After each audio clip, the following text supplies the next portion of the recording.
How about I start with the front page of the local dailies as I welcome my guest on set on the front page of the Standard, playing Ruto. That's what I have here on the front page of the Standard, playing Ruto. Who are the two gentlemen on the front page? We have got President William Ruto and ODM leader Raila Odinga. That is on the front page, playing Ruto. Okay, on the front page of the Standard says that Raila Odinga's shifting signals have thrown ODM into turmoil, leaving allies baffled. Opponents wary of supporters unsure whether the party stands with the government or opposition. While defending President Ruto's policies on one hand and hinting at 2027 ODM presidential bid on the other, the enigma of Kenyan politics has unleashed confusion that threatens to fracture his party and cloud the nation's political horizon. So many people are not so sure on what is happening. And over the week, on Monday, they had ODM members had a meeting where Honorable Raila Odinga said that their stand is to go up till 2027 with President William Ruto. They have no any other arrangement thereafter. So that is what I'm having here on the front page of the Daily Nation. It continues to say that SHA officials pose as patients in bid to silence protesting hospitals. Talk about SHA, talk about the CEO of KNH. He'll also help us to understand that what is happening with SHA. Healthcare providers say that SHA officials are disguising themselves as patients to spy on hospitals. Okay, instead of paying claims, the government is accused of launching a coordinated campaign of fear. That is what I have here on the inner pages of the Standard newspaper. The other issue here of his teachers demand assurance ahead of SHA medical shift. Remember, I had Collins Oyu, who is the NAT SecGen, last week, and he talked about the teachers' welfare and insurance. We talked about it, and here now there is a demand for teachers' assurance of SHA medical shift, and he says that the Teacher Service Commission medical scheme was working well. The real issue was the government's failure to remit funds to Minet, that is preventing hospitals from offering services. That's according to NAT SecGen Collins Oyu. And he said that the officials of the union were working hand in hand with the government to ensure that everything is done well. Raila's flip-flops rattle Ruto, ODM camp ahead of a general election. Raila's recent remarks that Orange Party may have a candidate in 2027 has thrown politics into a spin. Analysts also say that he could be strategizing or strategic, or maybe trying to save face after rising dissent in the party. That is what I have on the front page of the Standard. Very quickly, on the front page of the Star newspaper, how Raila is plotting for 2027. Oh, okay. Again, more or less the same on the front pages. How Raila is plotting for 2027 top race. That is what I have here. The backing UDA without power sharing deal could hurt ODM. Backing UDA without power sharing deal could hurt ODM. Okay, that's on the front page, and then it also continues on page 4 and 5 of the Star newspaper. And again, the president is still in the U.S., was in the U.S., and he had meetings, sideline meetings with other leaders there, where the issue of Haiti was discussed at length when during the United Nations General Assembly. IPOA in ambitious plan to tame rights abuse by cops. Again, last week, I had the Vice Chair, Anne Wanjiku, who was here, Vice Chair of IPOA was here, and she said that IPOA is going to work hand in hand to make sure that cops who abuse human rights face full force of the law individually. Okay. Again, Kenya to enjoy free park entry on Saturday. We talked about it here. That is World Tourism Day. And the CS Rebecca Miano said that on Saturday it will be free for all KWS manned and managed national and game reserves in the country. All right, and finally on the front page of the Daily Nation, a nation in crisis. That's what I have here on the front page of the Daily Nation, a nation in crisis. From healthcare to education to counties, again, families, that's from education to healthcare to public system is in turmoil, with the government struggling to quell unrest. Let's talk about the issue to do with health and the issue to do with the private hospital turn away patients unable to pay cash after cutting credit to SHA, citing past debts, and now tutors and police are face denial of services. Education and counties, some people say that they don't have money in their respective counties. Talk about healthcare. I have the CEO of Kenyatta National Hospital. It's my pleasure to have you on the show, Daktari Richard Lesiampe. Good morning, sir. Morning, Victor. Karibu sana. Asante sana. In my language, they say suba. Yes, and we respond suba. Suba eva. Karibu sana. How are you doing, and how is KNH? Thank you very much for inviting me here. Yes. To come and tell Kenyans about this great facility. Kenyatta National Hospital is the second largest hospital in Africa. Yes. I know people have been talking about Kenyatta National Hospital being the largest in East and Central Africa. But I want to confirm today to Kenyans and the world that Kenyatta National Hospital is the second largest hospital in Africa in terms of bed capacity. Yes. In terms of number of patients that are attended to, in terms of the infrastructure. Yes. And also in terms of clinical outcomes, when you talk about specializations. So Kenyatta is doing well. We are there to serve Kenyans. And I can say that we are roaring to go. Yes. Yes. You recently took charge of that facility. That's on August 18th, 19th, thereabout. Allow me to ask you how you're planning to turn around everything. I mean, it's one of the oldest and biggest referral hospitals in Africa. How are you planning to turn around the facility? Fine, thank you very much. What I want to say is that this is my second coming to Kenyatta National Hospital. I was there 12 years ago. And Kenyatta National Hospital has tremendously expanded its services to Kenyans, in the last several years. For record purposes and for history, Kenyatta National Hospital is 125 years, next year. Wow, okay. Serving Kenyans, and serving Africans. And a lot has happened. But what I can say is that I'm only coming to, to build on the blocks of my predecessors and also of what the staff of KNH have done. One is that we have to make Kenyatta National Hospital the referral and the specialized hospital that it deserves to be, where it handles, the most complicated cases, most specialized cases, and therefore what we intend to do is to establish what we call centers of excellence. Centers of excellence in specialized treatment.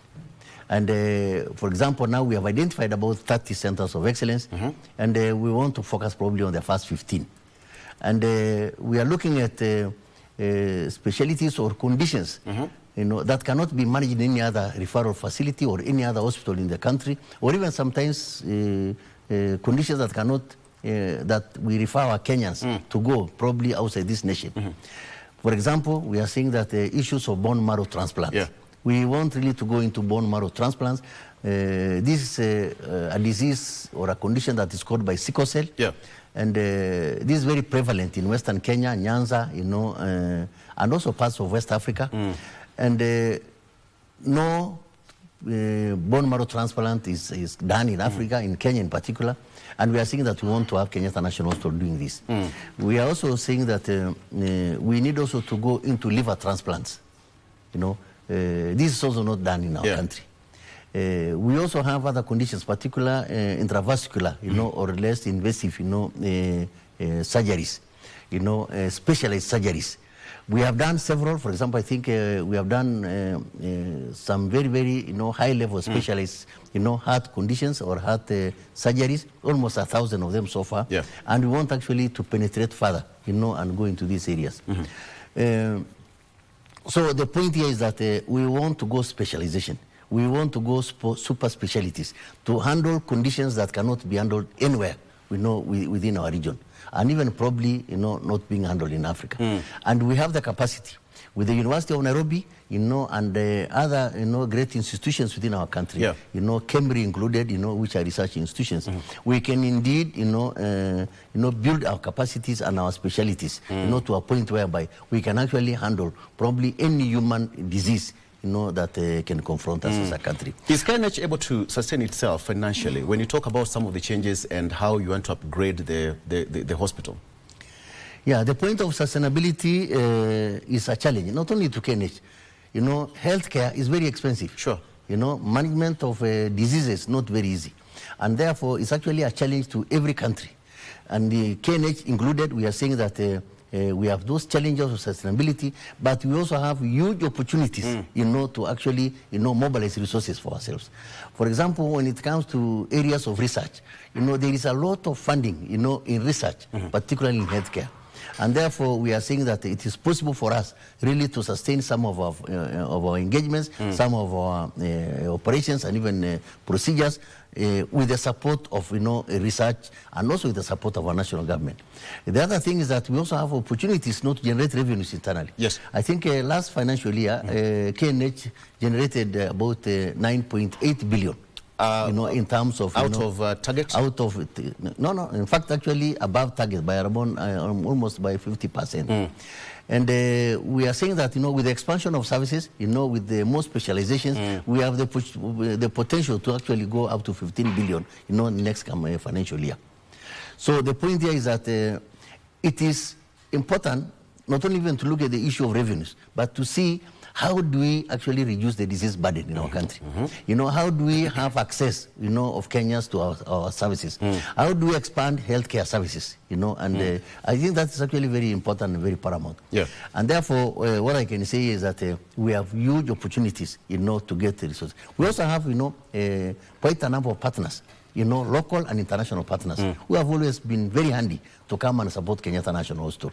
We have partners who have come on board to support us on oncology, issues of cancer. We have partners who have come even to provide us with infrastructure. Yeah. We have also international partners who are actually even supporting some very, very huge programs, projects. For example, we have what we call the Pediatric and Burns Unit, which cumulatively is costing us about 2 billion shillings to equip such an infrastructure. And we have international donors and supporters, partners, who are actually ready to support us in this area. Yeah. The issue of leadership and governance, Dr. In the past, KNH faced a lot of, suffered some kind of leadership wrangles in the board of management, etc. How is it right now? And probably, if it's okay, how are you planning to sustain it? Yeah, it's never smooth sailing, when it comes to issues of governance and leadership. What I can say is that I was not there, when these wrangles were there. Of course, I'm a Kenyan and I was reading this in the papers. Yeah. I don't know how deep it was. But I think what is very, very important is to really develop framework of engagement. For example, I think it should be very, very clear what's the role of a board. And it's very, very clear in our documentation, the policy or the role of the board is actually policy, it's actually supervision, and that kind of thing. The operations of a running of an institution is usually left to the top management. And I think if this is put very, very clearly, yes, and everyone, takes their role and responsibility, I think it becomes very, very easy to manage this. Therefore, for me, one thing I want to say that this is not my first time to be in KNH. This is not the first time to be involved in having boards. I've also been a board member. I've also, in the past also participated, as a CEO in other organizations. Yeah. And what I can say is that with that experience, with that knowledge, I'll find a way of navigating, and tolerating, and how best to ensure that the roles of the boards are very, very clear, the role of management is very, very clear, and that all of us are focused on actually delivering the mandate and the vision of an institution. Yes. Okay. You talked about having the best and biggest bed capacity. What is the current bed capacity at KNH? We are shy 10 beds to 2,200. Wow, okay. That is 2,198 to be very specific. Yes. Are you able to, I mean, in most cases, you'll find that many patients will come, but they'll be referred somewhere else. What could be the reason in terms of admissions? Yeah, occasionally we have challenges in certain specialties. For example, critical care units, you know, where ICU bed capacity is about 100 beds. Yeah. And we have requests, you know, across the country, you know, probably about another 100 beds for ICU patients.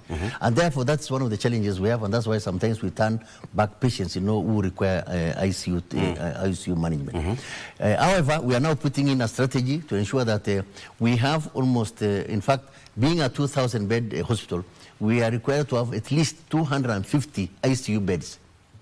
So what we are doing is that we have started a journey of, you know, putting ICU beds in almost every floor, or in almost every specialty. So for medical floors, you know, for medical conditions, we are planning to have at least 5 or 10 side beds.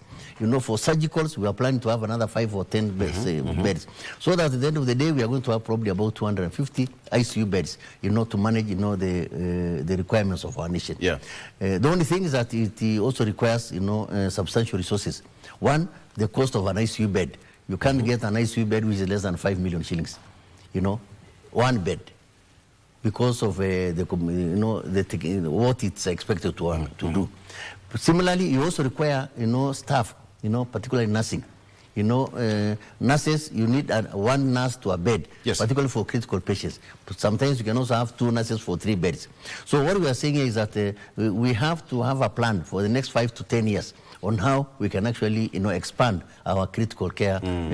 But as we speak now, the last 1 month I've been around, we have transformed our accident and emergency center to become what we call an international trauma center. We are no longer calling it A&E. Yeah. It's called an international trauma center. And what it means here is that we are going to be handling all trauma, you know, and emergency cases in that particular space. We used to have about 12 critical care beds. As we speak now, we have expanded by just breaking a few walls here and there, you know, internal barriers. And now we have another capacity of about another 13 beds, you know, within that facility, you know, connected to ventilators, you know, monitors, and including oxygen. Then we have separated, you know, the medical cases, you know, from the trauma center. Yeah. Now we have used another facility just next, you know, next to the hospital there, or that next to accident and emergency. We are now calling it emergency medical center. So medical cases are handled separately from the trauma and accident. Is that part of the modernization? Yes, it is part of the transformation that we are undertaking as we speak now. Okay. Yes. When you talk about that, Dr., let's talk about staffing and human resource. So how are you going to fill the gap and the deficit, or probably the nurses, the doctors you're talking about, so that you have got patient to doctor ratio in place? Yeah, thank you very much, Victor. The point here is that we have set, you know, workloads, and we also have WHO requirements. It has never been easy to do this. However, what we have done is, speaking of the first 1 month I've been there, and I intend to have 100 days of mine, you know, now to transform and change. Promise us you'll be here. Yeah? Promise us you'll be here for 100 days. Yes, I promise, you know. Thank you. I'll come here after 100 days. All right. One thing that we want to look at is the issue of human resources. One, and I think for record, the most important asset in any organization is the human resources. Yes. It is the people. It is actually how you manage these people. It's indeed how you inspire and motivate them. You know, it's indeed how you recognize them, how you appreciate them, how you reward them. And on instances of sanctions, you know, how also you sanction them. And therefore, what I've done is that, for example, I've decided to realign staff, you know, asking them, you know, those who have whatever specialties should actually be in their areas of specialties. Those who have got their certain skills and competencies, they should actually be realigned to those areas, because that's the only time they can actually unleash their potential. That's the only time they are actually very passionate of what they are doing because of what they have been trained on. And therefore, this process is going on. It will take about 3 months. if you are an nephrology nurse, yes, you know, handling kidney disease conditions and even, you know, dialysis, you should not be in any other space. You should be in that area. You should actually, you know, be supported to improve your skills there. You should be promoted there, you know, and if you are to be disciplined, you should be disciplined there. Yeah. So what we are trying to do now is actually to realign staff with their potential to be in those areas. In terms of getting additional staff, we are also working around the issue of workloads to see, you know, what are the optimum numbers required and what are the minimum number required. When the time comes, if we need actually to add more, we'll actually go ahead and do that. However, there are also other interventions. You can also go through what we call locums, you know, having people on part-time depending on the seasons, you know, and therefore, this is something that we are going to do. However, I think as I've mentioned, the more we become specialists, the more we focus on specializations, then we can allow other low-level institutions also to build their capacities. And therefore, you know, get us off the load of handling, you know, other conditions that can be handled at the level 5 and level 4. Then we are left to actually handle specialist conditions. And that probably will actually reduce, you know, the number of general staff we require, general doctors, you know, general nurses, and we actually go for specialization. Okay, let me ask you this question. You've been there before. I appreciate the fact that times have changed. From where you were last time until now, you are back there. But what are some of the qualities that you'd want to bring 11 years ago and you want to copy-paste now, or what are some of the things you'd want to drop to make KNH better? One, it is true. 12 years ago is a long time. And a lot has happened, you know, in KNH. In fact, a lot of expansion. You know, I think we now have a great cancer center, you know, specifically to handle oncology and those kind of conditions. We also have, you know, bankers. You know, I think 2 bankers now have been built, you know, to allow us actually have radiotherapy machines so that we can, you know, deal with the, you know, cancer treatment, you know, in a more specialized manner and get us great outcomes.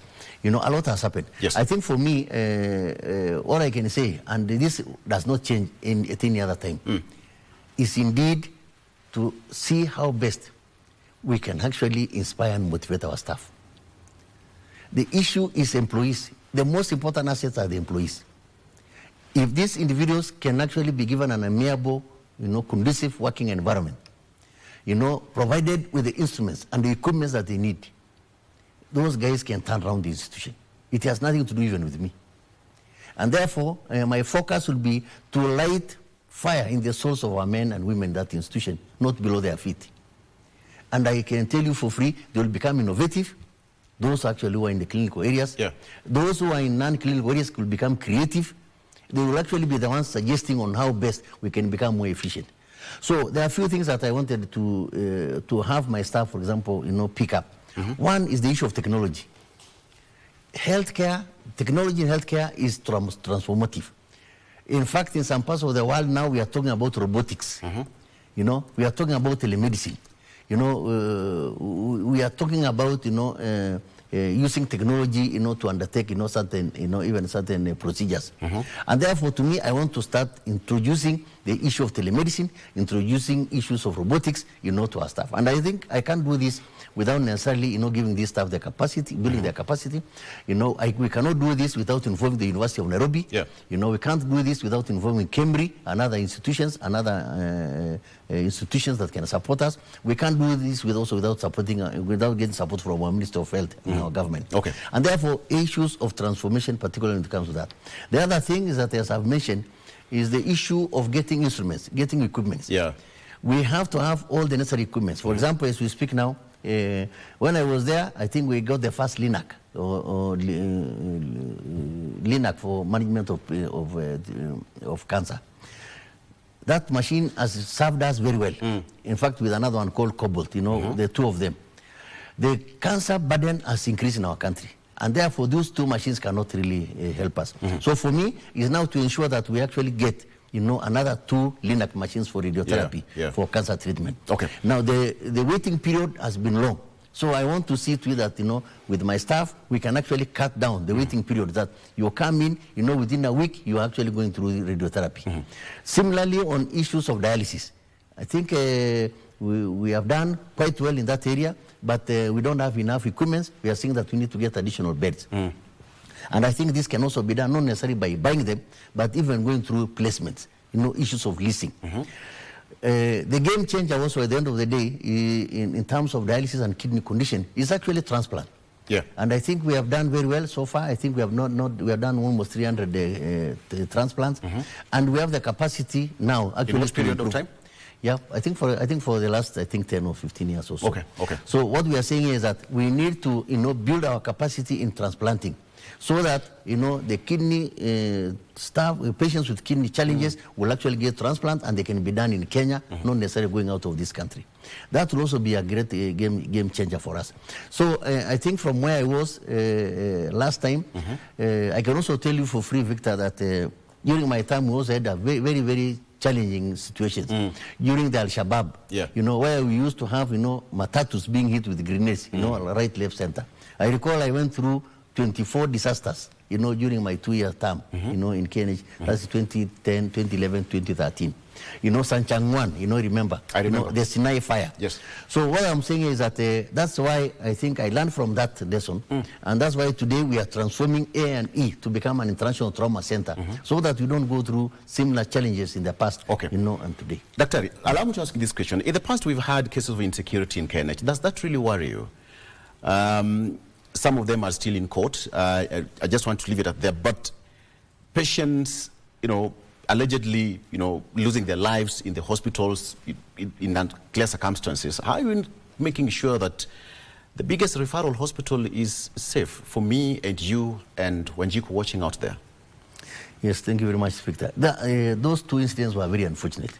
And I want to say it from here, as my minister, Honorable Duale, actually apologized to Kenyans, that hospitals should be the safest heavens for sick people.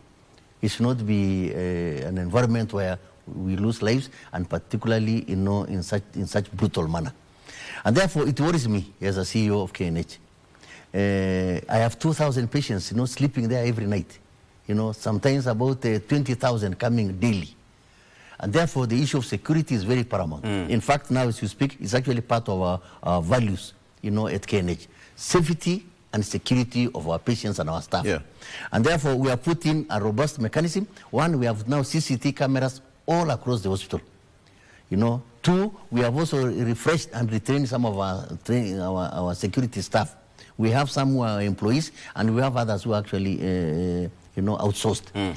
And we have also gone ahead to ensure that visitors coming to visit their patients, all of them are screened, and we are allowing only 2 relatives or 2 visitors to see a patient at a time. And therefore, this has actually helped us, to ensure that we secure, the patients who are in the hospital and also even our staff. However, we are going ahead to see whether we can actually introduce technology where we have got biometric, where you come in, you can even log from outside that you actually coming to visit a patient in Ward 9A, and from there you can actually begin access. Then you only come there with your thumbprint, you are allowed access, and you come out. And we can also see that you have come out, at a particular time. So we want to advance this, to a point where we are going to have the biometrics to help us ensure that, those who visit our patients are people who are actually their relatives, and that our patients are secure. All right.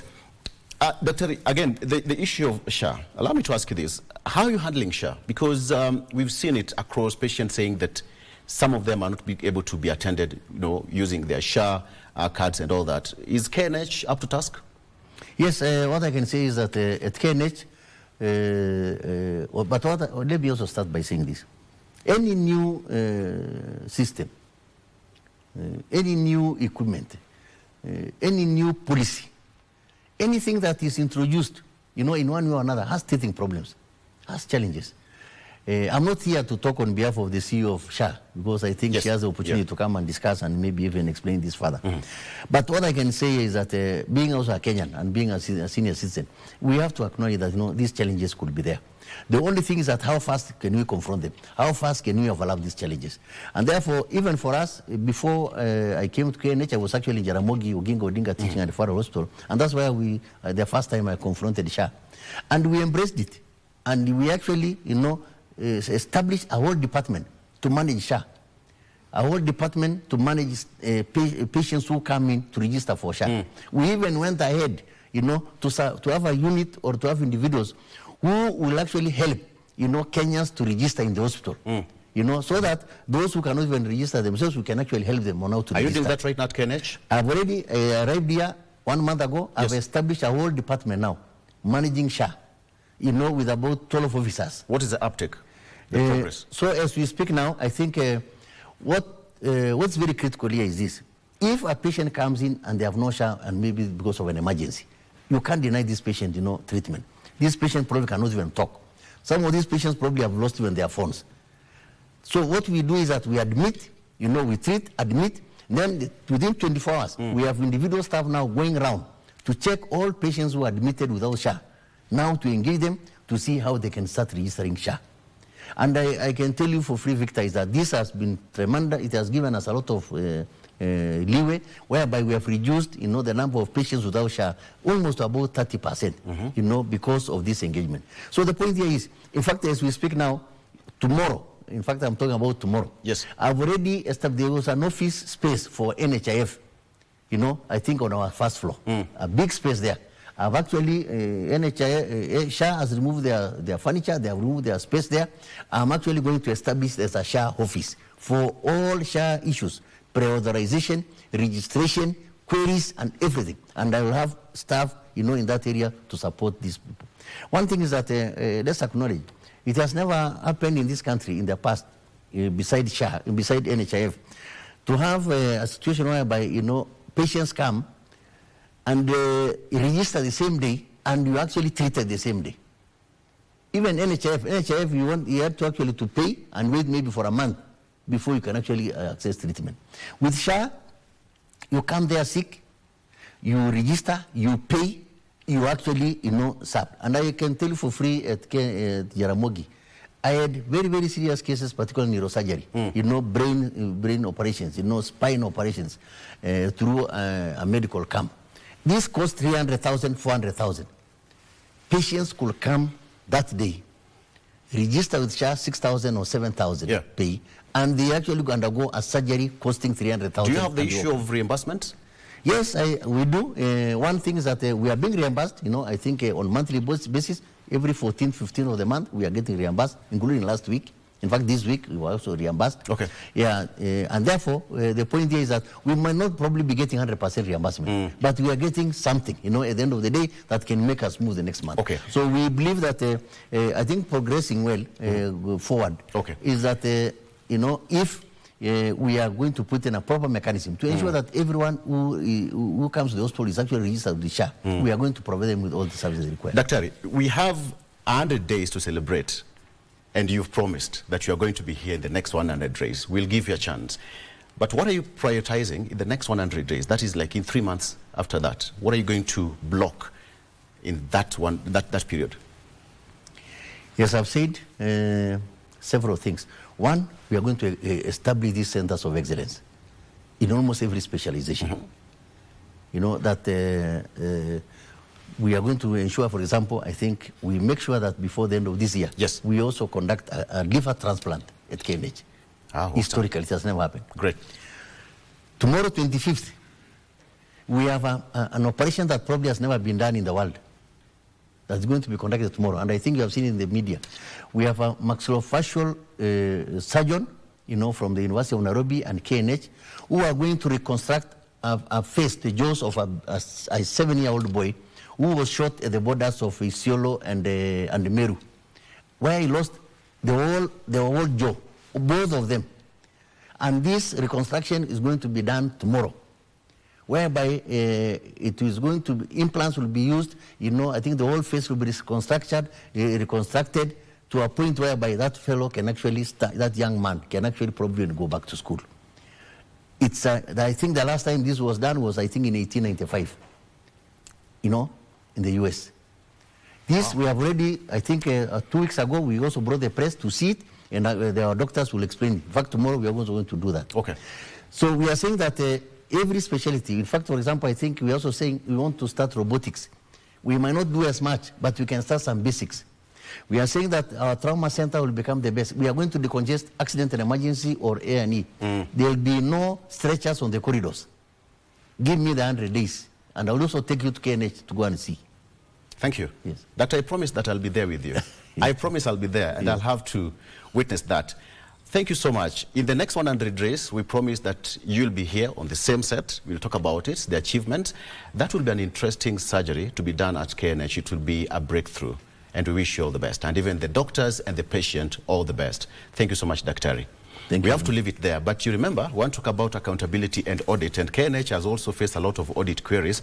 And do you know the Member of Parliament of Kibra? KNH is in Kibra constituency. Yes. The Member of Parliament is here. He's coming on stage next. Yes. Thank you so much. That has been Dr. Richard Lesiampe, who is the CEO of Kenyatta National Hospital, talking to us matters healthcare sector in the country and how he intends to turn around the entire system at the KNH. Stick around. We'll be right back with more.